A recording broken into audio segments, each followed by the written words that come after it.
हाँ बच्चों, आज हम एक नया टॉपिक डिस्कस कर रहे हैं। कोलिजन जो वर्क पावर एनर्जी के अंडर आता है। और collision when two body come in contact all of a sudden, that is known as collision. इसमें मोमेंटम ट्रांसफर होता है, एक बॉडी दूसरी बॉडी पे फोर्स लगाएगी, दूसरी बॉडी पहली बॉडी पे फोर्स लगाएगी। This is collision. और ये टू कैटेगरी में डिवाइडेड होता है। एक होता है इलास्टिक कोलिजन, इलास्टिक कोलिजन। दूसरा होता है इन इलास्टिक।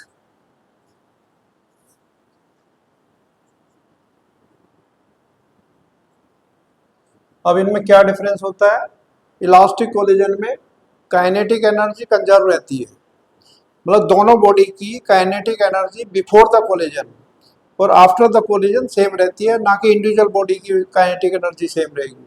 दोनों बॉडी की या पूरे सिस्टम की kinetic energy before the collision, जैसे ये बॉडी है, ये इधर जा रही है, ये भी इधर जा रही है। This is M2, this is U2, this is M1, this is U1। तो काइनेटिक एनर्जी दोनों बॉडी की लेनी पड़ती है या लेनी होगी। और कोलिजन के बाद भी दोनों बॉडी की काइनेटिक एनर्जी सेम रहेगी, तो दैट इज इलास्टिक कोलिजन। और काइनेटिक एनर्जी सेम नहीं रहेगी तो इन इलास्टिक कोलिजन। और स्पेशल पॉइंट ये है कि मोमेंटम दोनों केसेस में, इलास्टिक में भी और इन इलास्टिक में भी, पूरे सिस्टम का सेम रहता है। भले ही कंप्लीटली इन इलास्टिक हो तभी भी सेम रहेगा total momentum, not only individual body. और आफ्टर द कोलिजन भी सेम रहेगा। और एक और नया पॉइंट है इसमें, उसे कहते हैं coefficient of restitution. Coefficient of restitution, इसको स्मॉल ई से डिनोट करते हैं। और ये भी डिसाइड करता है कि कोलिजन इलास्टिक है या इन इलास्टिक है। और इसमें ई का वैल्यू वेरी करता है 0 से 1 के बीच में, मतलब 1 भी हो सकता है और 0 भी हो सकता है, या इनके बीच में कहीं होगा।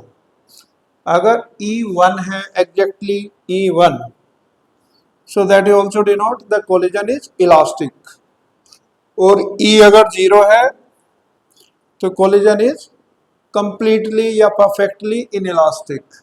इसमें परफेक्टली इलास्टिक, और इन बिटवीन वो partially elastic partially in elastic होता है। तो अब हम यहाँ पे E को डिस्कस करते हैं, how to find the E। इसमें E का फॉर्मूला होता है relative velocity of separation, relative velocity of separation, मतलब कोलिजन के बाद वो कितनी रिलेटिव वेलोसिटी से अलग हो रहे हैं, और कोलिजन से पहले कितनी रिलेटिव वेलोसिटी से वो पास आ रहे हैं। अगर ये कम होगा, ये ज़्यादा होगा, तभी कोलाइड करेगा।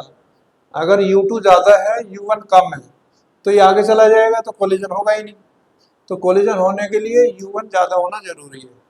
तो रिलेटिव वेलोसिटी आएगा, रिलेटिव वेलोसिटी ऑफ अप्रोच,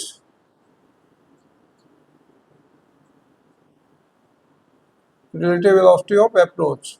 तो इसको आप मैथमेटिकली लिख सकते हैं।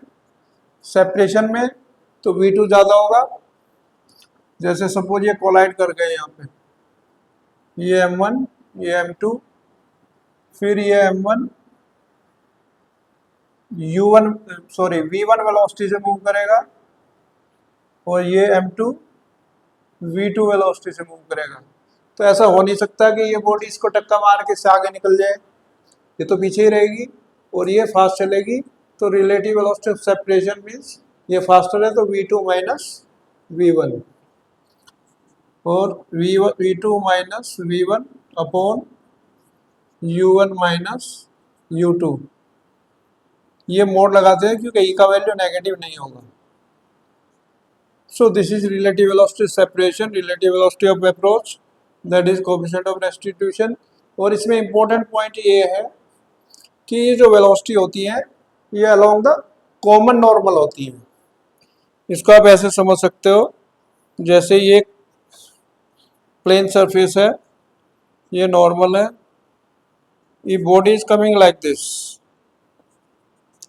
M1 दिस इज U1 और ये आफ्टर कोलिजन ऐसे जा रही है, दिस इज V, इसको U ले लेते हैं, इसको V ले लेते हैं, this is alpha, this is beta. तो ये वेलोसिटी ऐसा नहीं है कि किसी भी एंगल पे ले सकते हैं आप, ये velocity normal along the normal लिया जाता है। तो इस प्लेन के सरफेस जो नॉर्मल होगा ये होगा, और तो ये वेलोसिटी बिफोर द कोलिजन और आफ्टर द कोलिजन भी जो नॉर्मल के अलोंग होगी, ये वी भी इस तरफ वाली जो वेलोसिटी होगी, this is beta, this is beta, so this is v cos beta. और ये वाली क्या होगी, ये यू इस साइड है तो इसका वर्टिकल आ जाएगा, ये अल्फा होगा by alternate angle, this is u cos alpha. So vertical velocity होगी इसकी, और ये ग्राउंड है, ग्राउंड तो मूव नहीं कर रही, floor is not moving, that is at rest. तो अब बॉल को ले लो आप 1 और इस फ्लोर को ले सकते हो 2, because two body are colliding, floor and ball. So इसका आपका ई का वेलोसिटी क्या आएगा, v2। 2 हमने फ्लोर को लिया तो फ्लोर तो 0 पे है, फिर ये वेलोसिटी ऊपर को जा रही है जो नॉर्मल के अलोंग है, v कोस बीटा। ऊपर वाला हम पॉजिटिव ले रहे हैं तो इसलिए माइनस ही होगा अपॉन, फिर u1 u2 तो फ्लोर होगा तो 0 हो जाएगा, u1 जो नीचे को आ रहा है, ऊपर वाला हमने पॉजिटिव लिया, नीचे वाला नेगेटिव लेना पड़ेगा क्योंकि अपोजिट डायरेक्शन है। सो नीचे वाला आएगा u cos alpha, u cos alpha, इसका आप मोड लेंगे तो ये आ जाएगा v कोस, ये था this was beta not theta, so v cos beta upon u cos alpha, that is e। So in case of oblique collision, जब वो किसी एंगल पे स्ट्राइक करते हैं उसे कहते हैं ऑब्लिक कोलिजन, और अगर ऐसा डायरेक्ट हेड ऑन कोलिजन होता है, ऐसे सेंटर टू सेंटर कोलाइड करते हैं तो उसको कहते हैं head on collision. Head on collision में ये यूजफुल होगा, और ऑब्लिक कोलिजन में जब स्लैंट कोलिजन होता है तो this is the formula for that. Thank you.